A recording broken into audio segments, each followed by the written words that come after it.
Assalamualaikum warahmatullahi wabarakatuh. Saya Kepala UPTD Wilayah 2, Pengelola Persampahan Dinas Lingkungan Hidup Kabupaten Bekasi.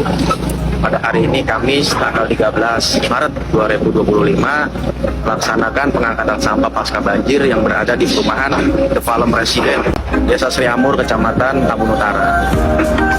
Seperti yang kita ketahui bahwa volume sampah yang berada di samping saya, jumlah tumpukan sampah sangat banyak.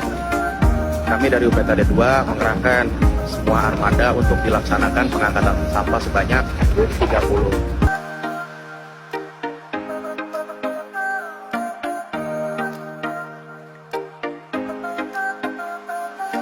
Saya di sini bersama jajaran RT maupun RW yang terlibat langsung, kita angkat dan kita buang ke TPA. Terima kasih.